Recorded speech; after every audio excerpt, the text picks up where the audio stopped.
Hey my loves, இன்னைக்கு நம்ம பார்க்க போகிற படம் என்னன்னா 2024 வெளியான கல்கி 2898 ஏடி அப்படின்ற தரமான மற்றும் டெக்னிக்கலி ஸ்ட்ராங்கான ஒரு படத்தை பற்றி தாங்க பார்க்க போகிறோம். இந்த படம் மல்டி லாங்குவேஜஸில் அவைலபிளாக இருக்கு.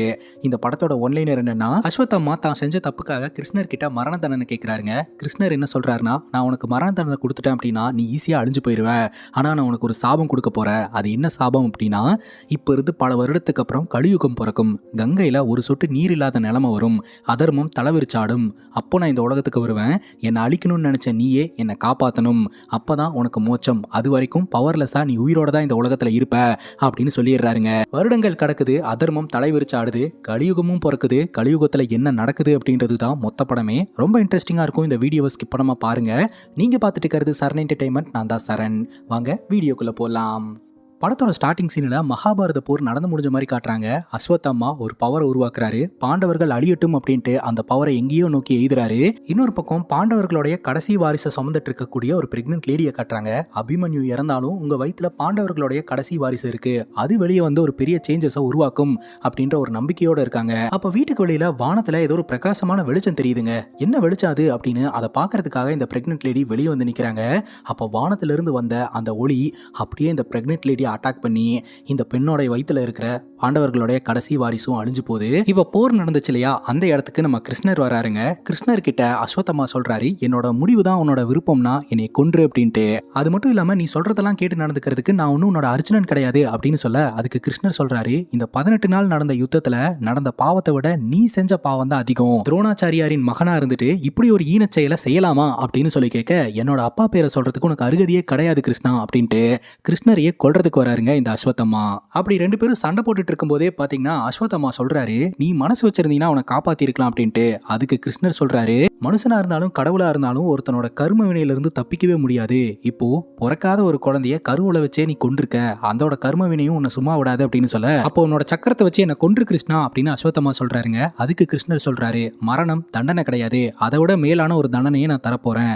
இந்த யுகம் முடியும், நானும் மறைவேன், ஆனா நீ மட்டும் உயிரோட தான் இருப்ப. உன்னோட காயங்கள் ஆறாம தனிமையில இந்த உலகத்துல நடக்கக்கூடிய அதர்மங்கள் பாவங்கள் எல்லாத்தையுமே பார்த்துட்டு வாழ்வ. இதை கேட்டு ஷாக்கான அஸ்வத்தாமா, இதுக்கு பரிகாரமே கிடையாது அப்படின்னு கேட்க, இருக்கு, என்னைய கொல்லணும்னு நினைச்சல, நீயே என்னை காப்பாத்துவ அப்படின்னு சொல்ல, உன்னைய போய் நான் காப்பாத்துவனா அப்படின்னு அஸ்வத்தாமா கேட்கிறாரு. இப்ப இருந்து பலாயிரம் வருஷத்துக்கு அப்புறம் கலியுகம் பிறக்கும், கலியும் பிறப்பான். இந்த உலகம் இருளில் மூழ்கும், அதர்மம் தலைவிரிச்சாடும், கங்கையில ஒரு சொட்டு நீர் கூட இல்லாத ஒரு நிலைமை வரும். அப்ப நான் மீண்டும் அவதரிப்பேன். அப்ப நீ தான் என்னை காப்பாத்துவ. அப்பதான் உன்னோட சாபம் நீங்கும். அது வரைக்கும் உன்கிட்ட இந்த ஜெம்ஸ்டோன் வந்து சேராது. இந்த உலகத்துல நீ பவர்லெஸ்ஸா தான் இருப்ப அப்படின்ற மாதிரி சாபம் கொடுத்துறாருங்க. அங்க கட் பண்ணா 6000 வருஷத்துக்கு அப்புறம் இந்த உலகம் எப்படி இருக்கு அப்படின்றத நம்ம கிட்ட காட்டுறாங்க. நம்ம பூமியில இருக்கிற மாதிரியே இல்லைங்க, ஏதோ செவ்வாய் கிரகத்துல இருக்கிற மாதிரி இருக்குது. இந்த உலகமே வறண்டு போய் கிடக்குதுங்க. ஆத்து வழியா தான் ஒரு வண்டியில டிராவல் பண்ணிட்டு இருக்காங்க. அந்த ஆறே பாத்தீங்கன்னா வறண்டு போய் கிடக்குது, ஒரு சொட்டு தண்ணி இல்ல. அந்த வண்டி கொஞ்சம் லேட்டஸ்டான வண்டி தான் போலங்க, அப்படியே பறந்து போயிட்டு இருக்கு கேஸ் மூலமா. இந்த ஒரு சூழ்நிலையில அந்த வண்டியில சில பேர் இருக்கிறாங்க. ஒருத்தருக்கு உடம்பு சரியில்லை அப்படின்னு சொல்லிட்டு யாராச்சும் தண்ணி இருந்தா கொடுங்களேன் அப்படின்னு சொல்லி கேட்டுட்டு இருக்க, அந்த வண்டியில இருக்கிற யாருமே தண்ணி கொடுக்கறதுக்கு முன் வரலங்க. அப்ப ரூமி அப்படின்ற வயசானவர் மட்டும் ஒரு வாட்டர் பாட்டில் எடுத்து கொடுக்குறாரு. அப்ப அதை பார்த்த ரெண்டு சின்ன பசங்க, ஏங்க இங்கெல்லாம் யாருமே இலவசமா தண்ணி எல்லாம் கொடுக்க மாட்டாங்க, நீங்க என்னங்க அசால்ட்டா தண்ணி கொடுக்குறீங்க அப்படின்னு சொல்ல, நான் தருவேன் அப்படின்னு இந்த ரூமி சொல்றாருங்க. அதுக்கப்புறம் இந்த ரெண்டு சின்ன பசங்க கிட்ட பேச்சு கொடுக்க ஆரம்பிக்கிறாரு. நீங்க எங்க போயிட்டு இருக்கீங்க அப்படின்னு சொல்லிட்டு, நாங்க காசிக்கு போயிட்டு இருக்கோம் அப்படின்னு சொல்ல, ஏன் அங்க போறீங்க அப்படின்னு கேட்க, இந்த உலகத்துல வாழ்றதுக்கு வேற வழியே இல்ல, அந்த ஒரு இடம் மட்டும்தான் இருக்குது, அதனாலதான் அங்க போயிட்டு இருக்கோம் அப்படின்னு சொல்றாங்க. நீங்க ரெண்டு பேரும் அக்கா தம்பியா அப்படின்னு சொல்லி கேட்க, என்ன பார்த்தா தெரியல, நான் பையன், பொண்ணெல்லாம் கிடையாது அப்படின்னு அந்த பையன் சொல்றான். அப்படியே இந்த வண்டி பார்த்தீங்கன்னா காசியை நோக்கி போகுதுங்க.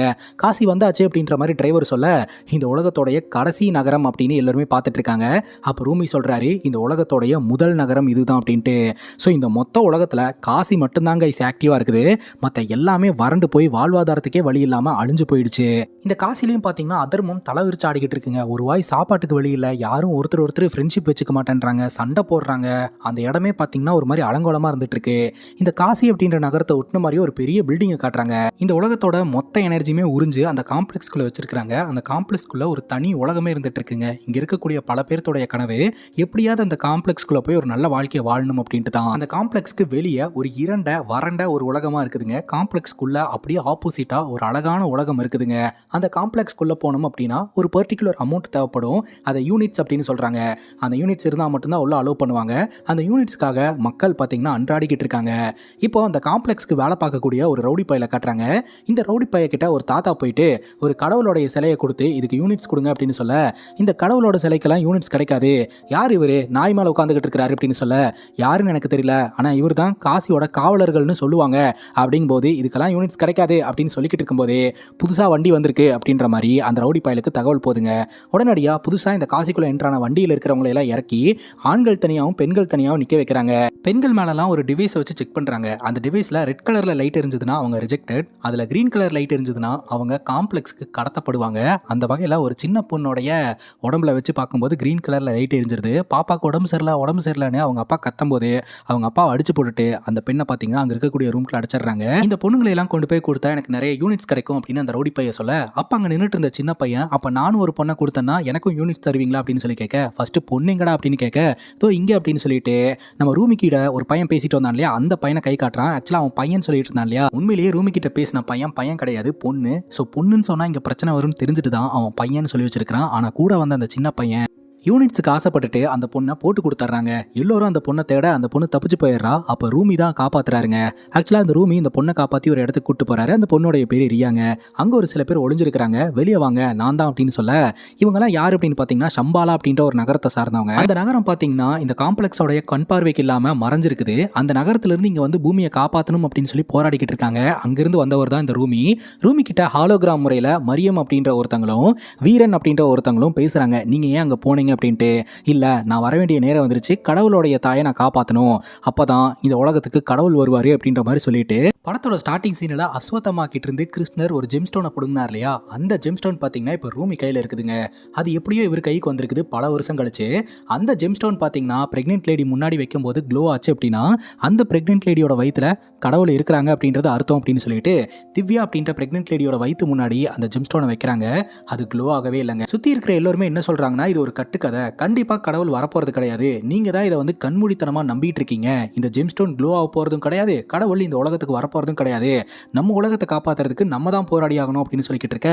இல்லை, கண்டிப்பாக கடவுள் வருவார், நம்மளை காப்பாற்றுவார் அப்படின்னு சொல்லிக்கிட்டு இருக்கும்போது அந்த இடத்துக்கு இந்த ரவுடி பசங்க வந்துடுறாங்க. ரெண்டு தரப்புலையுமே சண்டை நடந்துகிட்டு இருக்கு. அப்போ இந்த ரூமி கிட்ட இருக்கக்கூடிய அந்த ஜெம்ஸ்டோன் கீழே விழுந்துருதுங்க. அந்த ஜெம்ஸ்டோனை அந்த ரியா அப்படின்ற சின்ன பொண்ணு எடுத்து வச்சுக்கிறாங்க. ஆனால் அந்த காம்ப்ளெக்ஸ் ஆட்கள் கிட்ட இந்த ரூமியும் சரி அந்த பிரெக்னென்ட் லேடி திவ்யாவும் சரி வசமாக மாட்டிக்கிறாங்க. இவங்க ரெண்டு பேர்த்தையுமே பார்த்தீங்கன்னா இந்த ரவுடி பைய சிறப்பிடிச்சு கொண்டு போய் அந்த காம்ப்ளெக்ஸ் முன்னாடி நிப்பாட்டுறான். அந்த காம்ப்ளெக்ஸ் டோரும் ஓப்பன் ஆகுது. பல பேர் காம்ப்ளெக்ஸ் டோர் ஓப்பன் ஆகிறத இப்போதான் முறையாக பார்க்குறாங்க.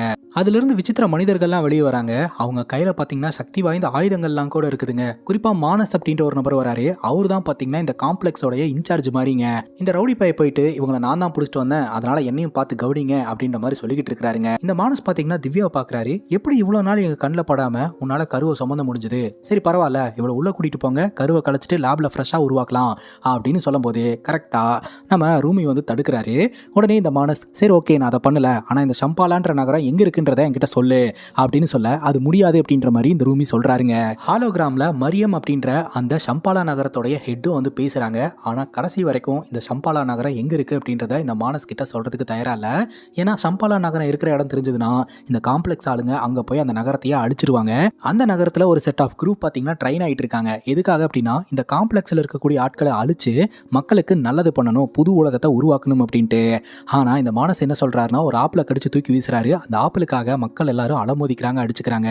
நான் சாப்பிட்ட எச்சையை சாப்பிட்றதுக்கு இப்படி சண்டை போடுறவங்களுக்காகவா நீங்க போராடிக்கிட்டு இருக்கீங்க அப்படின்னு சொல்லிட்டு பிரெக்னென்ட் லேடி திவ்யா இருக்காங்க இல்லையா, இவங்களையும் ரூமியும் பார்த்தீங்கன்னா கொலை பண்ணிடுறாங்க. கொலை பண்ணதோட மட்டும் இல்லாம நீங்க எப்பதான் புரிஞ்சுக்க போறீங்க, இந்த உலகத்துல ஒரே ஒரு கடவுள் தான் இருக்கிறாரு, அவருடைய பேரு சுப்ரீம் யாஸ்கின் அப்படின்னு சொல்லி பேசிக்கிட்டு இருக்க. இவங்க ரெண்டு பேரும் கொல்லப்பட்டதை பார்த்தீங்கன்னா அந்த சம்பாலா நகரத்தை சார்ந்த ஒருத்தர் பார்த்து பயங்கரமா ஷாக் ஆகுறாரு. ஸோ இந்த விஷயத்த பார்த்தீங்கன்னா மானஸ் பார்த்துடுறாரு. அவன் அந்த சம்பாலா நகரத்தை சார்ந்தவன், அவனை பிடிச்சிட்டு வாங்க, அந்த நகரத்தை கண்டுபிடிக்கணும், அவனை பிடிச்சிட்டு வந்தீங்கன்னா இந்த காம்ப்ளெக்ஸ்குள்ளே போகிறதுக்கான யூனிட்ஸ் தருவேன் அப்படின்னு இந்த மானஸ் சொல்ல, உடனே இந்த ரவுடி பசங்க பார்த்தீங்கன்னா அவனை துரத்திட்டு போக ஆரம்பிக்கிறாங்க. இப்போ சம்பாலா அப்படின்ற அந்த நகரத்தை காட்டுறாங்க. அந்த நகரம் பார்த்தீங்கன்னா உயிரோடு இருக்கா அப்படின்னு கேட்டிங்கன்னா அது அழியும் தருவாயில் இருந்துட்டு இருக்கு. ஆக்சுவலாக அங்கே ஒரே ஒரு மரம், அந்த மரம் பார்த்தீங்கன்னா நல்லா பெரிய மரங்க, இவ்வளோ வருஷமாக உயிரோடு இருந்தது. அதுவும் பார்த்தீங்கன்னா கொஞ்சம் கொஞ்சமாக உயிர் இழந்துட்டே வந்துட்டு இருக்கு, காத்துட்டு இருக்கு, யாராவது நமக்கு வந்து உயிர் கொடுக்க மாட்டாங்களா அப்படின்னு சொல்லிட்டு. இப்போ இந்த சம்பாலா நகரத்தில் இருக்கிறவங்க எல்லாருமே ட்ரெயின் ஆகிட்டு இருக்காங்க. இந்த காம்ப்ளெக்ஸில் இருக்கக்கூடிய ஆட்களை எதிர்த்து அநீதியை ஒழிச்சு தர்மத்தை நிலநாட்டணும் அப்படின்றதுக்காக. இப்போ அந்த சம்பாலா நகரத்தை சார்ந்த ஒரு பையன் ஒரு பக்கம் ஓடிடுறான். அதே சமயம் இந்த ரூமி காப்பாத்தினார் இல்லையா ஒரு பொண்ணு ரியான்னு சொல்லிட்டு, அந்த பொண்ணு ஒரு பக்கம் ஓடிடுறா. அந்த பொண்ணை பார்த்தீங்கன்னா ஒரு ரோபோ ஒன்று துரத்திட்டு போயிட்டு இருக்குங்க. இன்னொரு பக்கம் அந்த சம்பாலா நகரத்தை சார்ந்த அந்த பையன் ஓடினான் இல்லையா, நேரா நம்ம ஹீரோ இருக்கக்கூடிய கார் கிட்ட வந்து நின்றான். அந்த கார்ல பார்த்தீங்கன்னா புஜ்ஜி அப்படின்ற ஒரு ரோபோட் இருக்குங்க. அது பார்த்தீங்கன்னா இந்த சம்பாலா நகரத்தை சார்ந்த இந்த பையனை ஸ்கேன் பண்ணி இவனை கொண்டு போய் காம்ப்ளெக்ஸ் ஆளுங்க கிட்ட கொடுத்தா 5000 யூனிட்ஸ் தருவாங்க. இவனை பிடிக்கிறதுக்காக இந்த ரவுடி பசங்க வந்திருக்காங்க. பைரவா எந்திரி, அவங்க கிட்ட சண்டை போட்டு இவனை நம்ம கொண்டு போய் கொடுத்துட்டு 5000 யூனிட்ஸை ஏர்ன் பண்ணிடலாம் அப்படின்னு சொல்ல, நம்ம ஹீரோ வெளியே வந்து அதை தாங்க சொல்றாரு. எனக்கு இவன் வேணும், நான் தரமாட்டேன் அப்படின்ட்டு. உனக்கு எதுக்கு அப்படின்னு சொல்லி கேட்க, நான் காம்ப்ளெக்ஸ்குள்ள போறதுக்காக 5000 யூனிட் தேவைப்படுது அப்படின்ற மாதிரி ஹீரோ சொல்றாரு. காம்ப்ளெக்ஸ்குள்ள போறியா, இது வரைக்கும் எவ்வளவு சேர்த்து வச்சிருக்க அப்படின்னு சொல்லி கேட்க, இவர்கிட்ட இது வரைக்கும் 250 யூனிட் தாங்க இருக்குது. மொத்தமா 10 லட்சம் யூனிட்ஸ் தேவைப்படுது. அந்த யூனிட்ஸை கொண்டு போய் கொடுத்தா மட்டும்தான் காம்ப்ளெக்ஸ்குள்ள ஒரு ஆளா இவரை சேர்த்துக்குவாங்க. அதுக்காக தாங்க இவர் அன்றாடிக்கிட்டு இருக்கிறாரு. இங்க இருக்கக்கூடிய மக்களும் அதுக்காக தான் பயங்கரமா போராடிக்கிட்டு இருக்காங்க. 10 லட்சம் யூனிட்ஸை சேவ் பண்ணி காம்ப்ளெக்ஸ்ல கொடுத்தா மெம்பரா சேர்த்துப்பாங்க. உள்ள போனா ஒரு எலைட் லைஃபை வாழலாங்க. இந்த மாதிரி ஒரு போராட்டமான வாழ்க்கையே தேவையில்லை. இந்த ஒரு சூழ்நிலையில அந்த ரவுடி பயலோ நம்ம ஹீரோவும் சேலஞ்ச் எடுத்துக்கிறாங்க. நான் வந்து உங்க கூட சண்டை போறதுக்கு தயாரா இருக்கிறேன். ஸோ சண்டை போட்டு இந்த போட்டியில நான் வின் பண்ணிட்டேன்னா எனக்கு 5000 யூனிட்ஸும் இவனையும் கொடுத்தரணும் அப்படின்னு சொல்ல, அதுக்கு இந்த ரவுடி பசங்க ஓகேன்னு சொல்லிடுறாங்க. ஸோ இதன் மூலமா இவங்க 2 பேருக்குள்ள சண்டை வர ஆரம்பிக்குது. இந்த சண்டையில இந்த ரவுடி பசங்களை எல்லாம் அட்டாக் பண்ணி ஹீரோ வின் பண்ணிடுறாருங்க. அதுக்கப்புறம் அந்த யூனிட்ஸையும் வாங்கிக்கிறாரு, அந்த பயனையும் தான் கண்ட்ரோல்ல எடுத்துக்கிறாருங்க. அப்போ பாத்தீங்கன்னா அந்த ரவுடி பைய கிட்ட இருந்து அந்த ஒரு தங்க சிலையை எடுக்கிறாரு. அப்போ ஒரு வயசானவர் வந்து இது என்னுடைய சிலை அப்படின்றாரு. அது சரி பெருசு, ஆனா இதெல்லாம் வித்தா பெருசா யூனிட்ஸ் கிடைக்காதே அப்படிங்கும் போது, இதுல இருக்கிறவரு காவல் தெய்வம் கால பைரவர், இவர் தான் காசியை காப்பாத்துறவரு, நீயும் பைரவா தான், நீ தான் இந்த காசியை காப்பாற்ற போற அப்படின்னு சொல்ல, பின்னாடி நின்று இருக்கிற ஒரு பாட்டி இவனா காப்பாற்ற போறான், என்னுடைய வெத்தலையவே திருடி தின்னுக்கிட்டு இருக்கான் அப்படின்ற மாதிரி கலாய்ச்சிட்டு போயிடுறாங்க. இப்போ இந்த காம்ப்ளெக்ஸ்ல இருக்கக்கூடிய லேபை காட்டுறாங்க. இந்த லேப்ல 2 டைப் ஆஃப் பெண்கள் இருக்காங்க. இந்த கருப்பு ட்ரெஸ் போட்டிருக்காங்க பாத்தீங்களா, இவங்கெல்லாம் வந்து பிரெக்னென்ட் லேடிஸா பாத்துக்கிறவங்க. வெள்ளை ட்ரெஸ் போட்டிருக்கிறவங்க பிரெக்னெண்டா இருக்கிறவங்க. அதாவது இங்க லேடிஸையெல்லாம் கொண்டு வந்து அவங்க வயிற்றுல பார்த்தீங்கன்னா ஆர்டிஃபிஷியலாக ப்ரெக்னென்சியை உருவாக்குவாங்க. அதுக்கப்புறம் அவங்க எங்கே போகிறாங்க என்ன ஆகுறாங்கன்னே தெரியறது கிடையாது. இந்த கருப்பு ட்ரெஸ் போட்டிருக்கிறவங்க கையில் பார்த்தீங்கன்னா ஒரு முத்திரை இருக்கும். அதை காமிச்சு ஸ்கேன் பண்ணி அவங்களுக்கு ஃபுட்டு கிடைக்கும். அந்த ஃபுட்டை சாப்பிட்டுட்டு இந்த ப்ரெக்னென்ட் லேடிஸ்க்கு என்ன வேணுன்றதெல்லாம் பார்த்து பண்ணக்கூடிய வேலையை தான் இங்கே இருக்கிறவங்க பார்த்துக்கிட்டு இருக்காங்க.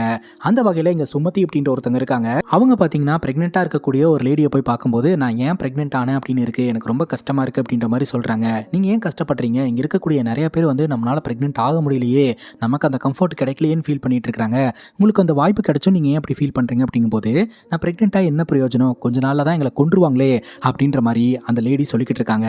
அப்போ தான் இந்த லேபில் ஏதோ ஒன்று நடக்குது அப்படின்ற விஷயமே நமக்கு தெரியுதுங்க. பேசிக்கிட்டே அந்த ப்ரெக்னென்ட் லேடிக்காக வச்சிருந்த ஆப்பிள் ஒன்று சுமதி திருடிட்டு வந்துடுறாங்க. அப்போ பார்த்தீங்கன்னா அங்கே பாதுகாவலனாக இருக்கக்கூடிய ஒருத்தன் பார்த்துட்றான். ஆக்சுவலாக உனக்கும் இந்த மாதிரி ஒரு கம்ஃபர்ட்டான வாழ்க்கையை வாழணும்னு ஆசை தானே, உன்னால் ப்ரெக்னென்ட் ஆக முடியல, அதனால தான் இப்படி இருக்கியா அப்படின்னு சொல்லிட்டு அந்த ஆப்பில் கொடுத்துட்றான். அடிக்கடி இவன் நம்ம சுமதி கிட்ட வம்பெழுத்துக்கிட்டே இருப்பாங்க.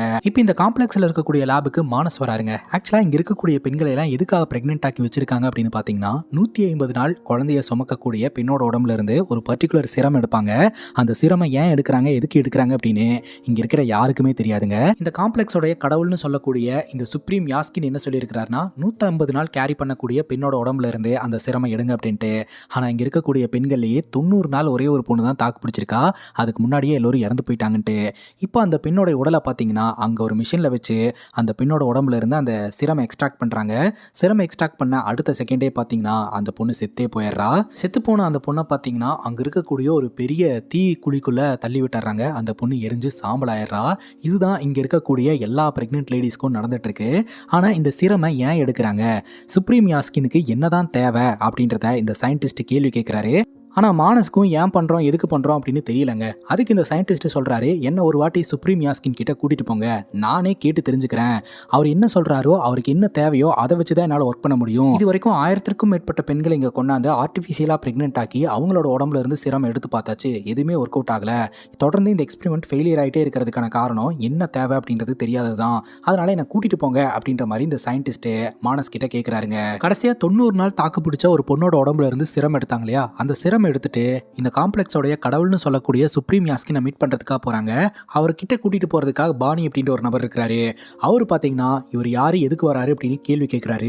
அதுக்கான விளக்கத்தை மானஸ் சொல்றாருங்க. உடனே இவங்க 2 பேரும் இந்த காம்ப்ளெக்ஸோடைய கடவுளை மீட் பண்றதுக்காக போறாங்க. அப்போ இந்த மானஸ் சொல்றாரு, இத்தனை வருஷத்துல நானே முறையா இப்பதான் அவரை பார்க்க போறேன் அப்படின்ட்டு, 2வது முறையா பார்க்குற மாதிரி நடந்துக்க அப்படின்ற மாதிரி சொல்லி தான் அந்த இடத்துக்கு இவங்கெல்லாம் போறாங்க. போய் பார்த்தா அந்த சுப்ரீம் யாஸ்கின் பார்த்தீங்கன்னா ஒரு மாதிரி அந்த இடத்துல பறந்துட்டு இருக்கிறாரு. அவரோட உடம்பெல்லாம் ஒரு மாதிரி கொடூரமாக இருக்குதுங்க. அவரை சுற்றி என்னமோ ரவுண்டாக பறந்துட்டு இருக்கு. அதில் ஒரு ரவுண்டு இவங்க கிட்ட வருது. அப்போ மான சொல்கிறாரு, இந்த லேபில் இருக்கக்கூடிய பெண்கள் யாருமே வந்து 150 நாள்லாம் வரமாட்டேன்றாங்க. கடைசியாக ஒரே ஒரு பொண்ணு 90 நாள் தாக்கு பிடிச்சா அவளுடைய சிரம் எடுத்துகிட்டு வந்திருக்கோம்.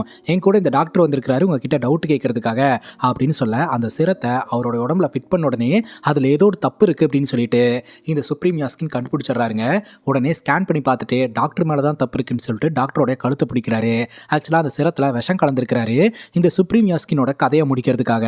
அதை கண்டுபிடிச்சி இந்த டாக்டரோட கழுத்தை நினைச்சிடறாருங்க. ஏன் எதுக்கா இதை பண்ண அப்படின்னு சொல்லி கேட்க, அதர்மத்தை அழிச்சு தருமத்தை நிலைநாட்டி இந்த உலகத்தை காப்பாற்றுறதுக்காக, புதிய உலகத்தை உருவாக்குறதுக்காக அப்படின்னு சொல்ல, அப்படியா இந்த மனிதர்கள் எல்லோருமே செல்ஃபிஷு, இதுக்கு முன்னாடி இருந்த இயற்கை வளங்கள் எல்லாத்தையுமே வந்து அழிச்சு போட்டு புதிய உலகத்தை உருவாக்குறேன் அப்படின்னு சொன்னால் என்ன அர்த்தம்? இருக்கிறத ஃபஸ்ட்டு ஒழுங்காக காப்பாற்றணும்ல, மனிதர்கள் எல்லோருமே மேனுஃபேக்சரிங் டிஃபெக்ட்டு அப்படின்ற மாதிரி இந்த சுப்ரீம் யாஸ்கின் சொல்லிட்டு அவருடைய கண்ணீரை எடுத்து அந்த டாக்டரோட வாய்க்கில் விடுறாருங்க. அவ்வளோதான், கபகபன்னு எரிஞ்சு அப்படியே விழுந்துடுறாருங்க. ரொம்ப பவர்ஃபுல்லான ஒரு ஆள் தான் இந்த சுப்ரீம் யாஸ்கின் அப்படின்னு இதிலிருந்தே தெரியுது. என்னதான் இந்த சுப்ரீம் யாஸ்கின் கிட்ட சூப்பர் பவரெல்லாம் இருந்தாலும் இவருடைய உடம்பு பார்த்தீங்கன்னா ஒரு மாதிரி இன்கம்ப்ளீட்டாக இருக்குதுங்க. இவருடைய உடம்பை கம்ப்ளீட் ஆக்கணும் அப்படின்றதுக்காக தான் இந்த பிரெக்னென்ட் லேடிஸ் எல்லாம் லேபில் வச்சு டெஸ்ட் பண்ணிட்டு இருக்காங்க. பிரெக்னென்ட் லேடியோட உடம்புல இருந்து இருக்கக்கூடிய சிரமை இவர் பயன்படுத்துறதன் மூலமா இவருடைய உடம்பு கம்ப்ளீட் ஆயிரும் அப்படின்ட்டு. 150 நாள் தாக்கு பிடிக்கிற பெண்ணோட உடம்புல இருந்து எடுக்கக்கூடிய சிரம் மட்டும்தான் இவரோட உடம்புல வேலை செய்யும். இது வரைக்கும் எந்த பொண்ணுமே தாக்கு பிடிக்கலங்க. பார்த்தா சுமதி அப்படின்ற ஒரு பொண்ணை பார்த்தலையா, அந்த பொண்ணு பிரெக்னெண்டா இருக்காங்க. அங்க இருக்கிற ஒரு பொண்ணு பார்த்து கண்டுபிடிச்சிடறா, எவ்வளவு நாளா பிரெக்னெண்டா இருக்கிற, இதை ஏன் இப்படி மறைச்சிக்கிட்டு இருக்க அப்படின்னு சொல்லி கேட்க, 5 மாசமா பிரெக்னெண்டா இருக்கேன், ஆனா ரிப்போர்ட்ல எல்லாம் நெகட்டிவ்னு வருது, அதான் எனக்கும் புரியல அப்படிங்கும் போது, சரி பிரெக்னெண்டா இருக்கிறேன்னு தெரிஞ்சு போச்சு இல்லையா, இந்த விஷயத்த காம்ப்ளெக்ஸ் கிட்ட சொன்னா காம்ப்ளெக்ஸ்ல இருக்கிறவங்க உன்னை ராஜ மரியாதையோட ட்ரீட் பண்ணுவாங்களா அப்படிங்கும்போது, எனக்கு அது தேவையில்லைன்னு தோணுது, நான் இந்த குழந்தைய பெற்று வளர்க்கணும்னு ஆசைப்படுறேன், அதனால தான் நான் யார்கிட்டையும் சொல்லலை அப்படின்ற மாதிரி சுமதி சொல்லிக்கிட்டு இருக்காங்க.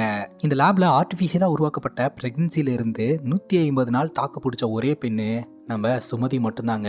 அங்கே கட் பண்ணா நம்ம ஹீரோவை காட்டுறாங்க. இந்த சம்பாலா நகரத்தை சார்ந்த ஒருத்தரை பிடிச்சி வச்சிருந்தார் இல்லையா, காம்ப்ளெக்ஸ்காரங்க கிட்ட கொடுத்தா யூனிட்ஸ் கிடைக்கும் அப்படின்னு சொல்லிட்டு அவர் என்னை விட்டுருங்க போறேன்னு சொல்லிட்டு இருக்காரு. ஆனால் ஹீரோ பிடிச்சி வச்சிருக்காருங்க. இப்போ நேராக ஒரு இடத்துக்கு போயிட்டு இங்கே நல்ல ஃபுட்டு கிடைக்கும் அப்படின்னு சொல்லிட்டு புதுசாக என்ன ஃபுட்டு இருக்குது அப்படின்னு கேட்க, புதுசாக முட்டை வந்திருக்கு அப்படின்ற மாதிரி சொல்கிறாருங்க. அதாவது ரியல் முட்டையெல்லாம் கிடைக்கிறதே கஷ்டம். இவர் கொஞ்ச நேரத்துக்கு முன்னாடி 5000 யூனிட்ஸை ஏர்ன் பண்ணார் இல்லையா, அந்த 5000 யூனிட்ஸை கொடுத்து இந்த முட்டையை வாங்கிடுறாருங்க. அந்த ரோபோட் புஜ்ஜி கேட்குது, அவசியமாக இதை வாங்கித்தான் ஆகணுமா, எதுக்கு தேவையில்லாம காசு வேஸ்ட் பண்ணிட்டு இருக்க அப்படின்ட்டு. ஆனா எனக்கு வேணும் அப்படின்னு சொல்லிட்டு ஹீரோ வாங்கிக்கிறாருங்க. இப்போ நம்ம ஹீரோ பாத்தீங்கன்னா அவரோட கதையை நம்ம கிட்ட சொல்ல ஆரம்பிக்கிறாரு. ஆக்சுவலா ஹீரோ எப்படி இந்த இடத்துக்கு வந்தாரு அப்படின்னா, ஹீரோடைய அம்மா அப்பா ஒரு போர்ல இறந்து போயிட்டாங்க. அங்க வந்து ஒரு பைலட் ஒருத்தர் தான் பாத்தீங்கன்னா நம்ம ஹீரோவை காப்பாத்தி வளர்க்க ஆரம்பிச்சிருந்திருக்காரு. அந்த பைலட்டுக்கு தெரிஞ்ச எல்லா விஷயமே ஹீரோக்கு சொல்லி கொடுத்து வளர்க்க ஆரம்பிச்சிருந்திருக்காரு. ஹீரோ கொஞ்சம் பெரிய ஆளாகும் போது இந்த பைலட் பாத்தீங்கன்னா ஹீரோ வித்து காம்ப்ளெக்ஸ்குள்ள போயிடலாம் அப்படின்னு பிளான் பண்ணி இருந்திருக்காரு.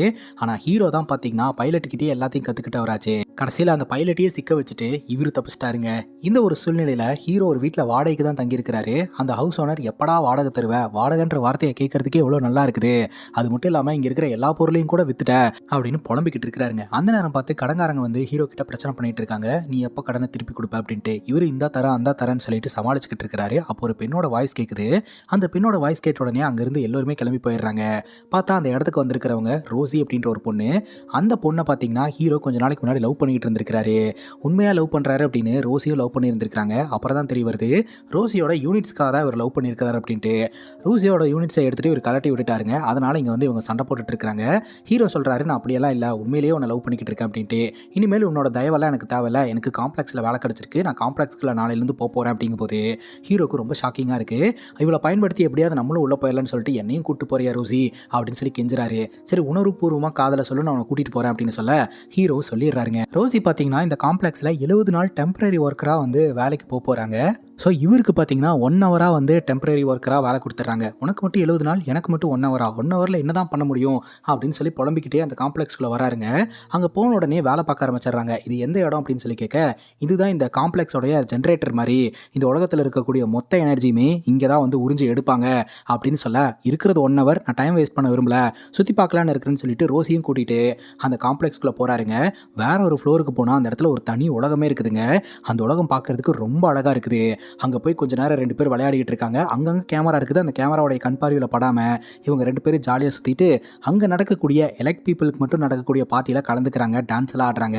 அந்த டான்ஸில் பார்த்தீங்கன்னா சில பஞ்சாயத்தெல்லாம் ஆயிடுது. அதுக்கப்புறம் இவர் இல்லீகலாக இந்த காம்ப்ளெக்ஸ்க்குள்ள வந்திருக்கிறாரு அப்படின்னு சொல்லிட்டு இவரை தூக்கி வெளியே வீசிடுறாங்க. இவரும் காம்ப்ளெக்ஸை விட்டு வெளியே வந்துடுறாருங்க. இப்போ அந்த காம்ப்ளெக்ஸுக்கு பக்கத்தில் மைனிங் ஒர்க் போயிட்டு இருக்குதுங்க. அங்கே மண்ணுக்குள்ளே இருந்து ஒரு மெட்டலை எடுக்கிறாங்க. அது என்ன மெட்டல்னே தெரியல அப்படின்னு சொல்லிட்டு தகவலை கொடுக்க அதை பார்க்கறதுக்காக பாணி அப்படின்ற ஒரு நபர் வராரு. அந்த மெட்டலை கையில் எடுத்தா அது ரொம்ப பெருசா இருக்குதுங்க. பலாயிரம் வருஷத்துக்கு முன்னாடி போர்ல பயன்படுத்தின வில் அப்படின்றது தெரிய வருதுங்க. அங்க கட் பண்ணா நம்ம சுமதி இருக்காங்க இல்லையா, அவங்க பிரெக்னெண்டா இருக்கிற விஷயத்த கூட இருக்கக்கூடிய பொண்ணு அங்க பாதுகாப்புக்கு இருக்கிற ஒரு நபர்கிட்ட போட்டு கொடுத்து மாட்ட விட்டுருது. அதுக்கப்புறம் காம்ப்ளெக்ஸ் ஆளுங்களுக்கும் விஷயம் தெரிஞ்சு போயிருதுங்க. அப்புறம் படத்தோட ஸ்டார்டிங் சீன்ல ரியா அப்படின்ற ஒரு பொண்ணை பார்த்தலையா, இந்த பொண்ணை பார்த்தீங்கன்னா அந்த ரோபோ துரத்திக்கிட்டே போயிட்டு இருக்குதுங்க. இந்த பொண்ணை அடிச்சு பிடிச்சி அங்க இருக்கக்கூடிய கோயிலுக்குள்ள போய் ஒளிஞ்சுக்கிறா. இந்த ரியான்ற பொண்ணை துரத்திட்டு இருந்த ரோபோ அந்த கோயிலுக்குள்ளேயே வந்துருதுங்க. தேடிக்கிட்டு இருக்குது. இந்த பொண்ணு பயந்துகிட்டு இருக்கா. அப்போ அந்த கோயிலுக்குள்ள சில மாதிரி உட்காந்துக்கிட்டு இருந்த ஒரு நபரை காட்டுறாங்க. அவர் யாருன்னா வேற யாரும் இல்ல, படத்தோட ஸ்டார்டிங் சீன்ல பார்த்தோம் இல்லையா, அஸ்வத்தம்மா அப்படின்ற ஒரு நபர் நம்ம கிருஷ்ணர் கூட உனக்கு சாவே கிடையாது அப்படின்ற மாதிரி சொன்னார் இல்லையா, அவரு தாங்க. அவரு பாத்தீங்கன்னா அந்த ரோபோட் கிட்ட சண்டை போட்டு நம்ம ரியாவை காப்பாத்துறாருங்க. அப்ப இந்த சின்ன பையன் அஸ்வத்தம்மா கிட்ட பேசிக்கிட்டு இருக்கான். நீங்க ரொம்ப சூப்பரா சண்டை போடுறீங்க, நீங்க வெளியே வந்தீங்க அப்படின்னா நிறைய பேர்த்த சமாளிக்க முடியும் அப்படிங்கும்போது நாங்க வந்து என்ன பண்ண போறேன் அப்படின்ற மாதிரி தான் இந்த அஸ்வத்தம்மா சொல்லிக்கிட்டு இருக்காருங்க. இப்ப சுமதியை காம்ப்ளெக்ஸ் ஆளுங்க கண்டுபிடிச்சிட்டாங்க இல்லையா. இப்ப சுமதிக்கும் பாத்தீங்கன்னா அதே ஒயிட் ட்ரெஸ் போட்டு விட்டு என்ன பண்றாங்க அப்படின்னா அந்த மிஷின்ல கொண்டு போய் வைக்க போறாங்க. இந்த லேப்ல இது வரைக்கும் 90 நாட்களுக்கு மேல யாருமே தாக்கு பிடிச்சது கிடையாது. ஆனா நீ 150 நாள் தாக்கு பிடிச்சிருக்க, இது ரொம்ப அதிசயம். ப்ராசஸை தொடங்குங்க அப்படின்னு சொல்லிட்டு நம்ம சுமதி அந்த மிஷினுக்குள்ள வச்சு ஒயர்லாம் கனெக்ட் பண்ணி இந்த சிரமம் எடுக்கிறதுக்கான ஏற்பாட்டை பண்றாங்க. அப்போ ஒரு சின்ன சவுண்டு எல்லாரும் திரும்பி பார்க்குற அந்த டைம்ல பாத்தீங்கன்னா சுமதி அந்த மிஷினுக்குள்ள இருந்து காணாம போயிடுறாங்க. சுமதியை பாத்தீங்கன்னா அங்க வேலை பார்க்குற பொண்ணு தான் காப்பாத்துறா. இவ எதுக்காக நம்மளை காப்பாத்துனா அப்படின்னு சொல்லி சுமதி யோசனை பண்ண அப்பதான் அந்த பொண்ணு சொல்றா, ஆக்சுவலா நான் இந்த இடத்த சார்ந்தவளே கிடையாது, நான் சம்பாலா அப்படின்ற ஒரு நகரத்தை சார்ந்தவன். புதிய உலகத்தை உருவாக்குறதுக்காக ஸ்பை வேலை பார்த்துக்கிட்டு இருக்கேன். இங்க என் கண்ணு முன்னாடி எத்தனையோ அநியாயம் நடந்தாலும் கண்ணை மூடிட்டு போறதுக்கான காரணம் என்னோட மிஷன் வேற அப்படின்ட்டு தான். ஆனா உன்னை பார்க்கும்போது என்னோட உள்ளுணர்வு காப்பாத்து அப்படின்ற மாதிரி தோணுச்சு. அதனால தான் உன்னை காப்பாற்றணும்னு நினைக்கிறேன். நீ இங்கிருந்து வெளியே போயிரு, வெளியே எங்கள் ஆளுங்க வெயிட் பண்ணிட்டு இருப்பாங்க, அவங்கள உன்னை கூட்டிட்டு போயிடுவாங்க அப்படின்ற மாதிரி சொல்ல சரின்னு கேட்டுட்டு நம்ம சுமதியும் நகர ஆரம்பிக்கிறாங்க. அங்கே ஆட்கள் வந்துடுறாங்க. அந்த பொண்ணு அவங்கள எதிர்த்து சண்டை போட சுமதி மட்டும் வெளியே வந்துடுறாங்க. இந்த நேரம் பார்த்து இந்த ரியா அப்படின்ற பொண்ணோட பாக்கெட்ல இருந்து ஜெம்ஸ்டோன் கீழே விழுதுங்க. அதை பார்த்தீங்கன்னா இந்த அஸ்வதமா எடுத்து பார்த்துட்டு இருக்காரு. அது க்ளோ ஆக ஆரம்பிக்குது. இது க்ளோ ஆகுது அப்படின்னா அந்த கடவுளை சுமக்கக்கூடிய தாய் இங்கே தான் எங்கேயோ இருக்கிறா, அவளை காப்பாற்ற வேண்டியது நம்மளோட கடமை அப்படின்னு சொல்லிட்டு அஸ்வத்தமா தயாராக ஆரம்பிக்கிறாருங்க. அவரோட நெத்தியில வச்ச உடனே அவருக்கு பழைய பவர்லாம் கிடைச்சிருது. இப்போ நம்ம சுமதியை காப்பாற்றி கூட்டிட்டு போறதுக்காக அந்த காம்ப்ளெக்ஸ்க்கு வெளியே ஒரு சீக்கிரட்டான இடத்துல பார்த்தீங்கன்னா வீரன் அப்படின்ற ஒரு நபரும் கைரா அப்படின்ற ஒரு பொண்ணும் வெயிட் பண்ணிக்கிட்டு இருக்காங்க. அப்போ கரெக்டாக வெளியே வரும்போது பார்த்தீங்கன்னா ஹெவியாக நெருப்பெல்லாம் வருது. பின்னாடி ஆளுங்கெல்லாம் வந்துட்டாங்க. சரி நெருப்பில் பொசுங்கினாலும் பரவாயில்ல, நம்ம நடப்போம் அப்படின்னு சொல்லிட்டு நம்ம சுமதி பாட்டுக்கு நடக்க ஆரம்பிச்சிடுறாங்க. அப்போ காற்று அடிச்சு அந்த நெருப்பெல்லாம் வந்து வேற ஒரு ஆங்கிளில் போக ஆரம்பிக்குது. இவங்க சேஃபாக வெளியே வந்துட்டாங்க. கைராவும் வீரனும் சேர்ந்து நம்ம சுமதியை காப்பாற்றி அந்த இடத்துல கூட்டிட்டு போயிட்டாங்க. இப்போ இந்த பொண்ணு தப்பிச்சிட்டா அப்படின்ற விஷயத்த கேள்விப்பட்டு மானஸ் பயங்கரமாக டென்ஷன் ஆகிட்டு இருக்கிறாரு. அந்த டைமில் பாணி கிட்ட இருந்து அழைப்பு வந்திருக்குன்னு சொல்ல ஒருவேளை விஷயம் தெரிஞ்சு போச்சு அப்படின்னு இவர் ரொம்ப ஷாக் ஆகிறாரு. இப்போ பாணியை பார்க்கலான்னு போனால் பாணி பார்த்தீங்கன்னா டேபிள் மேலே அந்த மண்ணுக்குள்ளேருந்து எடுக்கப்பட்ட அந்த வில்லை வச்சிருக்கிறாரு. இது என்னது அப்படின்னு சொல்லி டச் பண்ணுறதுக்காக மானஸ் போக ஒரு நிமிஷம் இருன்னு சொல்லிட்டு ஒரு கிரேன் மூலமாக டச் பண்ண வைக்கிறாங்க. அந்த கிரேனே பார்த்தீங்கன்னா உருகிடுது. நேற்று ராத்திரி வரைக்கும் சாதாரண ஒரு மெட்டலாக இருந்த இந்த ஒரு வில்லு இப்போ ஆக்டிவேட் ஆயிருக்கு அப்படின்னா சம்திங் ராங்னு எனக்கு தோணுது. லேப்ல அன்யூஸ்வலான ஆக்டிவிட்டிலாம் நடந்ததா அப்படின்ற மாதிரி இந்த பாணி மானஸ் கிட்ட கேட்டுட்டு இருக்கிறாருங்க. மானஸ்க்கு தெரியும் அங்கிருந்து அந்த பிரெக்னென்ட் லேடி தப்பிச்சு போயிருக்கான்ட்டு. அதே சமயம் அஸ்வத்தாமாவோட ஜெம்ஸ்டோனே ஆக்டிவேட் ஆயிருக்குது. இப்போ சுமதியை பார்த்தீங்கன்னா ஒரு வண்டியில் வீரன், கைரா மற்றும் கைராவோடைய பாய் ஃப்ரெண்டு அப்படின்னு சொல்லிட்டு 3 பேர் காப்பாற்றிடுறாங்க. இவங்க 3 பேருமே கேள்வி கேட்குறாங்க. ஆக்சுவலாக எங்காவது ஒருத்தி உங்களை காப்பாற்றி கூட்டிகிட்டு வந்திருக்கா அப்படின்னு ஏதோ ஒரு காரணத்தோட தான் காப்பாற்றிருப்பாங்க. அதுக்கான காரணம் என்ன அப்படின்னு கேட்க சுமதி தெரியலன்னு சொல்லிட்டு இருக்காங்க. உடனே வீரன் முன்னாடி வந்து உட்காந்து கைரா கிட்ட இவன் எதுவுமே தெரியலன்னு சொல்லிட்டு இருக்கா அப்படின்னு சொல்ல சரி நான் போய் ஒரு ஹாய் சொல்லிட்டு வந்துடுறேன் அப்படின்னு சொல்லிட்டு கைரா போய் பேச்சு கொடுக்க ஆரம்பிக்கிறாங்க. அப்போ சுமதி பார்த்தீங்கன்னா அவங்க பேர் SUM80 அப்படின்னு சொல்கிறாங்க. அதை ஷார்ட் பண்ணி தான் கைரா சுமதி அப்படின்னு பேரே வைப்பாங்க. அது மட்டும் இல்லாமல் நம்ம சுமதி சின்ன பொண்ணாக இருக்கும்போது அவங்க அப்பா காம்ப்ளெக்ஸுக்கு வித்துட்டாராம். அப்படி தான் அவங்க காம்ப்ளெக்ஸில் இருந்தாங்களாம். வெளி உலகமே பார்த்தீங்கன்னா சுமதிக்கு தெரியாதுங்க. கைரா சொல்லி தான் கல்யாணம் அப்படின்ற ஒரு கான்செப்ட் இருக்குது, சேர்ந்து வாழணும் அப்படின்ற கான்செப்ட் இருக்குன்றதெல்லாம் நம்ம சுமதிக்கு தெரியுங்க. இப்படி இவங்க வண்டி போயிட்டு இருக்கும்போதே இந்த காம்ப்ளெக்ஸோட ஆட்கள் வழிமறைக்கிறாங்க. வண்டியை செக் பண்ணணும்னு சொல்கிறாங்க. இது குப்பை வண்டி, உள்ள ஒன்றும் இல்லை அப்படின்னு சொல்லியும் நான் செக் பண்ணியே தீருவேன் அப்படின்னு சொல்லிட்டு ஆட்கள் டோர் ஓப்பன் பண்ணி பார்த்தா உள்ள ஒன்றும் இல்லை. நீ குப்பை அள்ளுறவன் தான் கிளம்பு அப்படின்னு சொல்லிட்டு அங்கே இருக்கிற குப்பையை தூக்கி வீசுறாருங்க. அந்த குப்பை மறைஞ்சிருது. அப்பதான் என்னமோ இருக்கு அப்படின்னு சொல்லிட்டு அந்த காம்ப்ளெக்ஸ் ஆளுங்க உள்ள போகும்போது உள்ள இருந்து கைரா வெளியே வந்து பயங்கரமா சண்டை போட ஆரம்பிக்கிறாங்க. ஸோ அதுக்கப்புறம் பார்த்தீங்கன்னா இந்த பொண்ணு இங்கே தான் இருக்கா அப்படின்னு சொல்லிட்டு மற்ற ஆட்களுக்கு தகவலை கொடுத்து எல்லோரும் இந்த இடத்துக்கு வந்துகிட்டு இருக்காங்க சுமதியை கூட்டிட்டு போறதுக்காக. இப்போ நம்ம ஹீரோ ஜன்னல் கிட்ட படுத்துட்டு அந்த காம்ப்ளெக்ஸை பார்த்துட்டே இருக்கிறாருங்க. அப்போ ஹீரோடைய ஹவுஸ் ஓனர் நீ எப்படா என்னோட வாடகையை தருவ அப்படின்னு சொல்லி கேட்க கூடி சீக்கிரம் தந்துடுவேன். ஒரு பெரிய ப்ராஜெக்ட் எதாவது கிடச்சிதுன்னா அதில் வர ரெவன்யூ வச்சு உங்களோட வாடகையை கட்டி முடிச்சுட்டு நானும் காம்ப்ளெக்ஸ்குள்ளே போயிடுவேன் அப்படின்ற மாதிரி ஒரு சொல்லிக்கிட்டு இருக்காரு. அப்போவே இந்த ரோபோட் பார்த்தீங்கன்னா அலாட் பண்ணிட்டு இருக்கு. இந்த மாதிரி ஒரு இடத்துல பிரச்சனை நடந்துட்டு இருக்கு. அவங்க ஒரு பொண்ணை பிடிக்கிறதுக்காக தேடிக்கிட்டு இருக்காங்க. நாம அந்த பொண்ணை பிடிச்சி கொடுத்தோம்னா காசு கிடைக்கும் அப்படின்னு சொல்லிட்டு உடனடியாக நம்ம ஹீரோ என்ன பண்ணுறாருன்னா அந்த காரை எடுத்துட்டு அந்த பொண்ணு இருக்கக்கூடிய இடத்துக்கு போயிட்டு இருக்கிறாருங்க. அதாவது நம்ம ஹீரோவும் சுமதியை பிடிச்சி இந்த காம்ப்ளெக்ஸ்காரங்க கிட்ட ஒப்படைக்கிறதுக்காக வந்துகிட்டு இருக்கிறாரு. இப்போ கைராவோட பாய் ஃப்ரெண்ட் வீரன் இவங்க 3 பேருமே பார்த்தீங்கன்னா சுமதியை காப்பாற்றி இந்த ஷம்பாலா அப்படின்ற நகரத்துக்கு கூட்டிகிட்டு போகிறதுக்காக போராடிட்டு இருக்காங்க. இந்த ரவுடி பசங்க பின்னாடி வந்து அட்டாக் பண்ணிட்டு இருக்காங்க. கைரா பார்த்தீங்கன்னா தைரியமாக போய் எல்லாருக்கிட்டையுமே பயங்கரமாக சண்டை போட்டுட்டு இருக்காங்க. ஒரு கட்டத்துக்கு மேலே இந்த ரவுடி பையன் ட்ரிக் பண்ணி எப்படியோ அந்த வண்டிக்குள்ளே வந்துடுறான். ஸோ அந்த ரவுடி பையலை எப்படியாவது அட்டாக் பண்ணணும் அப்படின்றதுக்காக கைரா தன்னோட உயிரை கொடுத்து சுமதியை காப்பாற்றலான்னு முடிவு எடுக்கிறாங்க. அந்த ட்ரக்கை அமுச்சு வச்சுட்டு இவங்களே வந்து ஒரு ஹியூமன் பாமா மாதிரி அந்த ரவுடி பையலோட வண்டியில் போய் வெடிச்சு சத்திரிடுறாங்க. அத்தோட அந்த ரவுடி பையன் ஃபாலோ பண்ணுறது நின்று போயிருதுங்க. இப்போ நம்ம ஹீரோ இந்த இடத்துக்கு வந்துகிட்டு இருக்கிறார் இல்லையா, அப்போ ஹீரோவோடைய காரை சேஸ் பண்ணிட்டு இன்னொரு கார் ஒன்று வந்துகிட்டு இருக்கு. யாருடா அது அப்படின்னு சொல்லிட்டு பார்த்தா வேற யாரும் இல்லைங்க, நம்ம டைரக்டர் ராஜமௌழி தான். அவர்கிட்ட தான் நம்ம ஹீரோ அவரோட வண்டியை ரெடி பண்ணுறதுக்காக ஸ்பேர் பார்ட்ஸ் எல்லாம் வாங்கியிருக்காரு. அதுக்கு பணம் தரலன்னு சொல்லிட்டு அதை வாங்குறதுக்காக தான் வந்திருக்கிறாரு. நீ வா அப்படின்ற மாதிரி கூப்பிட ஆல்ரெடி வந்ததுக்கே 5 வருஷம் வச்சு செஞ்சீங்களே, மறுபடியும் வந்தோன்னா 10 வருஷம் வச்சு செய்வீங்க அப்படின்னு சொல்லிட்டு இவரோட வண்டியில் ஃப்ளைட் மோட் ஆக்டிவேட் பண்ணி அங்கிருந்து பறந்துடுறாருங்க. ஆனால் அந்த வண்டியில் ஃப்ளைட் மோட்டில் பிரச்சனை இருக்குது. அந்த புஜ்ஜின்ற ரோபோட் வார்னிங் கொடுத்தும் ஹீரோ ஃப்ளைட் மோட் ஆன் பண்ணதுனால தாறுமாறா போய் இடத்துல வண்டி நிற்குதுங்க. ஆல்ரெடி இந்த ரவுடி பையை பார்த்தீங்கன்னா காம்ப்ளெக்ஸ் ஆட்களுக்கு தகவல் கொடுத்ததுனால அந்த இடத்துக்கு காம்ப்ளெக்ஸ் ஆட்கள் வந்துகிட்டு இருக்காங்க. இப்போ வீரனும் சுமதியும் மட்டும்தான் இருக்கிறாங்க. கைராவோட பாய் ஃப்ரெண்டு இறந்து போயிட்டாங்க. இப்போ அந்த காம்ப்ளெக்ஸ் ஆட்கள் கிட்ட சம்மந்தமே இல்லாமல் திடீர்னு ஒருத்தர் வந்து சண்டை போட்டுட்டு இருக்கிறாருன்னு பார்த்தா அவர் வேற யாரும் கிடையாது, இந்த அஸ்வத்தம்மா தாங்க. அஸ்வத்தம்மாவுடைய நோக்கம் என்னன்னா சுமதியை எப்படியாவது காப்பாற்றணும். சுமதி வயிற்றுல வளர்ற குழந்தைய அவங்க நல்லபடியாக பெத்தெடுக்கணும். அந்த குழந்தை தான் கடவுள். அதுதான் வந்து நம்ம அஸ்வத்தம்மாவுடைய பிறப்பின் நோக்கமாக இருக்குது. ஏன்னா அதை பண்ணாதான் அவருக்கு வந்து மோட்சம் கிடைக்கும், அந்த சாபத்திலிருந்து வெளியே வர முடியும். அதுக்காக அஸ்வத்தமா அந்த காம்ப்ளெக்ஸ் ஆட்கள் கிட்ட சண்டை போட்டுறாரு. அந்த இடத்துக்கு நம்ம ஹீரோ வந்திருக்கிறாருங்க. இப்போ ஹீரோக்கும் அஸ்வத்தம்மாக்கும் சண்டை நடக்க ஆரம்பிக்குது. ஸோ இவங்க 2 பேர்த்தோடைய கோல்ஸுமே வேறையா இருக்குது. அஸ்வத்தம்மா சுமதியை காப்பாற்றணும்னு நினைக்கிறாரு. ஆனால் ஹீரோ பார்த்தீங்கன்னா சுமதியை காம்ப்ளெக்ஸ் ஆட்கள் கிட்ட கொடுத்து யூனிட்ஸை வாங்கி காம்ப்ளெக்ஸ்குள்ளே போயிடலாம் அப்படின்னு நினைக்கிறாரு. இவங்க 2 பேர்த்துக்குள்ள சண்டை நடந்துட்டு இருக்குதுங்க. அந்த சண்டையில் நம்ம ஹீரோவை பயங்கரமாக அட்டாக் பண்ணிட்டு நம்ம அஸ்வத்தம்மா என்ன பண்ணுறாருன்னா சுமதியை காப்பாற்றிடுறாரு. இப்போ சுமதி, அஸ்வத்தம்மா மற்றும் வீரன் இவங்க 3 பேருமே பார்த்தீங்கன்னா அந்த ஷம்பாலா அப்படின்ற நகரத்துக்கு போகிறாங்க. அந்த நகரத்துக்குள்ளே இவங்க என்ட்ரான உடனே பார்த்தீங்கன்னா அங்கே இருக்கக்கூடிய ஒரு மரம் காத்துக்கிட்டு இருந்துச்சு இல்லையா, அந்த மரத்தில் ஒரு இலை வருதுங்க. அந்த இலையை பார்த்து எல்லோருமே சந்தோஷப்படுறாங்க. இப்போ அஸ்வத்தம்மா பார்த்தீங்கன்னா அங்கே இருக்கக்கூடிய ஆட்களையே அட்டாக் பண்ண ஆரம்பிச்சிடுறாரு. அப்போ வீரன் சொல்கிறாரு இங்கே இருக்கிறவங்களாம் நம்பாளுங்க தான், பயப்பட தேவையில்ல அப்படின்ட்டு. அதுக்கப்புறம் இவங்க தான் தெய்வத்தோடைய தாய் அப்படின்னு சொல்லிட்டு உடனடியாக சுமதியை எல்லோருமே உள்ளே கூட்டிகிட்டு போயிடுறாங்க. அப்போ அங்கே இருக்கக்கூடிய ஆட்கள் வீரனை திட்டுறாங்க, இதுக்காக இந்த லேடியை கூட்டிகிட்டு வந்த, நாம இங்கே இருக்கிறோன்ற விஷயம் வந்து காம்ப்ளெக்ஸ் ஆட்கள் தெரியாது, அப்புறம் இந்த இடத்த கண்டுபிடிச்சிட்டு வந்துட்டாங்கன்னா பெரிய பிரச்சனை ஆயிரும்னு சொல்லிட்டு இருக்காங்க. இவங்க இந்த இடத்துக்கு வந்த நேரம் பார்த்தீங்கன்னா பல வருஷத்துக்கு அப்புறம் மழையெல்லாம் பெய்ய ஆரம்பிக்குது, கிளைமேட்லாம் சேஞ்ச் ஆக ஆரம்பிக்குது. ஸோ இதெல்லாம் பார்த்து ரூமி சொன்னது உண்மைதான் அப்படின்னு எல்லாருமே நம்ப ஆரம்பிக்கிறாங்க. ஸோ இவங்க தான் கடவுளுடைய தாய், இவங்க வயிற்றில் இருக்கக்கூடிய குழந்தை பிறந்தது அப்படின்னா இந்த உலகத்தில் தர்மம் நிலை நிற்கும் அப்படின்னு எல்லோரும் நம்புறாங்க. இப்போ காம்ப்ளெக்ஸ் ஆட்கள்லாம் பார்த்தீங்கன்னா பயங்கரமாக ஷாக்கிங்கில் இருந்துட்டு இருக்காங்க. எங்கிருந்து வந்தானே தெரியல, பயங்கர ஹைட்டாக இருக்கக்கூடிய ஒரு கிழவன் எங்களை எல்லாம் பயங்கரமாக அடிச்சு போட்டுட்டான் அப்படின்ற மாதிரி சொல்ல, ஸோ அந்த கிழவனை எப்படியாவது காலி பண்ணிட்டு உடனடியாக சுமதியை தூக்கிட்டு வரதுக்கான ஏற்பாட்டை பண்ணுறாங்க. ஸோ இந்த வேலையை பார்த்தீங்கன்னா ஹீரோ கிட்டேயும் கொடுக்குறாங்க. இதை பண்ணால் ஹீரோக்கு காம்ப்ளெக்ஸ்குள்ளே போகிறதுக்கான அலோடு பண்ணுறேன் அப்படின்ட்டு. ஆனால் ஹீரோ பார்த்தீங்கன்னா 2 பேர்த்துக்குள்ளே நடந்த சண்டையில் தோற்று போயிட்டோம் அப்படின்னு சொல்லிட்டு வீட்டில் வந்து எல்லாத்தையும் தூக்கி போட்டுறாரு.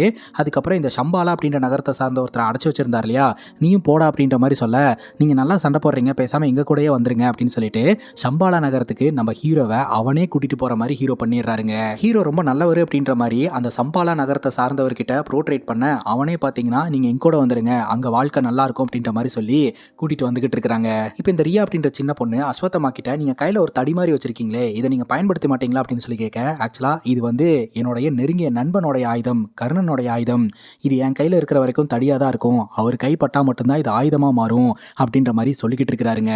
அப்புறம் இந்த கைரா ரவுடி பையில எதிர்த்து பயங்கரமாக சண்டை போட்டாங்க இல்லையா, இந்த ரவுடி பைய கூட அந்த பிளாஸ்ட்ல வந்து இறந்து போயிட்டான்னு பார்த்தோம் இல்லையா, ஆனால் அவன் அந்த பிளாஸ்ட் நடந்த இடத்துல இருந்து கொஞ்சம் தூரம் தள்ளி விழுந்திருப்பான், அதனால இவன் உயிர் பொழைச்சிட்டாங்க. மறுபடியும் பார்த்தீங்கன்னா நம்ம சுமதியை பிடிக்கிறதுக்காக வந்துட்டு இருக்கான். ஸோ பல பேர் பார்த்தீங்கன்னா சுமதியை பிடிக்கிறதுக்காக வந்துட்டு இருக்காங்க. அதில் ஒருத்தர் நம்ம ஹீரோ இந்த வண்டியில் வரும்போதே புஜி ரோபோட் சொல்லுது இதுக்கு மேலே வழியே இல்லை, அவன் சொல்கிற பேச்சு கேட்டு போனால் ஆக்சிடென்ட் ஆயிடுவோன்ட்டு. ஆனால் நம்ம ஹீரோ ரிஸ்க் எடுக்கலான்ட்டு போகிறாரு. கரெக்டாக இந்த சம்பாலான்ற நகரத்துக்குள்ளே வந்துடுறாருங்க. வெளி உலகத்துக்கு தெரியாத மாதிரி ஒரு லேயர் போட்டு மறைச்சு வச்சிருக்காங்க. அந்த லேயரை தாண்டி இவங்க உள்ளே வந்துடுறாங்க. உள்ளே வந்ததுக்கப்புறம் பார்த்தீங்கன்னா நம்ம ஹீரோ அவரோட சுயரூபத்தை காமிச்சு மேஜிக்கெல்லாம் பண்ணி நம்ம அஸ்வத்தாமா கிட்ட சண்டை போட ஆரம்பிக்கிறாரு. சண்டை போட்டு நம்ம சுமதியை தூக்கிட்டு போகிறதுக்கு பார்க்குறாரு. ஸோ இவங்க 2 பேருக்கு இடையில சண்டை நடந்துகிட்டு இருக்கும்போதே பார்த்தீங்கன்னா அந்த காம்ப்ளெக்ஸோட ஆட்களுக்கெல்லாம் தகவல் தெரிஞ்சு அவங்களும் கொஞ்சம் கொஞ்சமாக இந்த சம்பாலா நகரத்தை நோக்கி வந்துட்டாங்க. ஸோ அதை பார்த்து இங்கே இருக்கக்கூடிய எல்லோருமே பயங்கரமாக ஷாக் ஆகுறாங்க. ஸோ இவ்வளோ நாள் எல்லோருமே ட்ரைனிங் எடுத்துகிட்டு இருந்தாங்க இல்லையா, இப்போ போர் புரிய வேண்டிய நேரம் வந்துருச்சு அப்படின்னு சொல்லிட்டு இங்கே இருக்கக்கூடிய மக்கள் ட்ரெயினடான ஆளுங்கள்லாம் தயாராகிறாங்க இந்த காம்ப்ளெக்ஸ் ஆட்களை எதிர்த்து சண்டை போடுறதுக்காக. இப்போ இந்த மானஸ் அப்படின்றவன் பெரிய வண்டியில் அந்த இடத்துக்குள்ளே வரான்.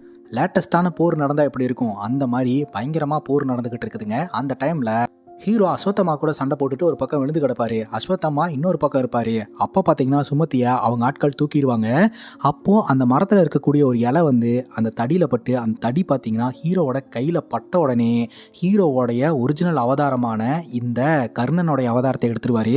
ப்ரெசென்ட்டில் இருக்கிற எதுவுமே அவருக்கு ஞாபகம் இருக்காது. கர்ணனா பார்த்தீங்கன்னா போய் பயங்கரமாக சண்டை போட ஆரம்பிப்பார். சண்டை போட்டு எப்படியோ சுமதியை காப்பாற்றிடுவார். இந்த மானஸ் அந்த ஆட்கள் எல்லாத்தையுமே சாவடிச்சிருவார். அந்த சுமதியை காப்பாற்றி கூட்டிகிட்டு வரும்போது தான் அஸ்வத்தாமாக்கு தெரியும் இவன் தான் கர்ணனுடைய அவதாரம் அப்படின்ட்டு. பார்த்துக்கிட்டு இருக்கும்போதே டக்குன்னு நம்ம ஹீரோ நார்மல் ஆயிடுறாருங்க. புஜி நம்ம கிளம்ப வேண்டிய நேரம் வந்துருச்சு, போயிடலாம் அப்படின்னு சொல்லிட்டு டக்குன்னு அஸ்வத்தாமாவை பிளாக் பண்ணி வச்சுட்டு அந்த இடத்துல இருந்து நம்ம சுமதியை கடத்தி கூட்டிகிட்டு போயிடுறாருங்க. அஸ்வத்தாமா கிட்ட இருக்கக்கூடிய அந்த ரியா வந்து கேட்குறா, அவர் யார், அவர் ஏன் திடீர்னு நமக்கு சப்போர்ட்டாக ஃபைட் பண்ணார், திடீர்னு அப்படியே ஆப்போசிட்டாக மாறிட்டாருன்ட்டு. அப்போ தான் பார்த்தீங்கன்னா இந்த புராண கதையிலேருந்து அஸ்வத்தாமா சொல்கிறாரு அவன் என்னோட நெருங்கிய நண்பன் கர்ணன் அப்படின்னு சொல்லிட்டு. இந்த ஒரு சூழ்நிலையில் நம்ம ஹீரோ இப்போ நார்மலான மனுஷனா, அதாவது செல்ஃபிஷாக பார்த்தீங்கன்னா சுமதியை கடத்தி கூட்டிகிட்டு போயிட்டு இருக்காரு. இப்போது காம்ப்ளெக்ஸில் இருக்கக்கூடிய சுப்ரீம் யாஸ்கினை காட்டுறாங்க. சுப்ரீம் யாஸ்கினை பார்க்கறதுக்காக இந்த பாணின்ற நபர் போகிறாரு. அவர் என்ன சொல்கிறாருன்னா, கடைசியாக ஒரு பொண்ணை நாங்கள் பிடிச்சி வச்சுருந்தோம், அந்த பொண்ணு இங்கேருந்து தப்பிச்சு போயிட்டா, ஆனால் அவகிட்ட இருந்து நாங்கள் சிரம் எக்ஸ்ட்ராக்ட் பண்ணதில் ஒரே ஒரு ட்ராப் மட்டும் கிடைச்சது அப்படின்னு அந்த ட்ராப்பை கொடுக்க அந்த ட்ராப்பை அவரோட உடம்புல வச்ச உடனே மேக்ஸிமம் ரெடி ஆயிருதுங்க. ஒரு ட்ராப்புக்கே இவ்வளோ எஃபெக்டா அப்படின்ற மாதிரி இந்த பாணி பார்த்துக்கிட்டு இருக்கிறாரு. அந்த பொண்ணை சீக்கிரமாக நாங்கள் பிடிச்சிட்டு வந்துடுவோம் அப்படின்னு சொல்ல அப்போது சுப்ரீம் யாஸ்கின் சொல்கிறாரு, இல்லை நானே களத்தில் இறங்குறேன், அவளை பிடிக்கிறேன் அப்படின்ற மாதிரி இவர் சொல்லிக்கிட்டு இருக்கிறாரு. அண்ட் இந்த உலகத்தையே நான் ஆள போகிறேன், அதிர வைக்க போகிறேன் அப்படின்ற மாதிரி சொல்லி இந்த படத்தை இப்படியே கம்ப்ளீட் பண்ணிடுறாங்க. ஆக்சுவலாக இந்த படத்தை அடுத்தடுத்த பார்ட்டாக எடுக்க போகிறாங்க. ஸோ அடுத்த பார்ட்டில் தான் என்னென்னலாம் நடக்க போகுது அப்படின்றதே நமக்கு தெரிய வரும். ஸோ இதே மாதிரி வேறு ஏதாவது படத்தை பற்றி பேசணும் அப்படின்னு நினச்சிங்கன்னா கமெண்ட் செக்ஷனில் சொல்லுங்கள். இதே மாதிரி வேற ஒரு நல்ல வீடியோவில் வந்து சந்திக்கிறேன். Love you guys, take care and cheers.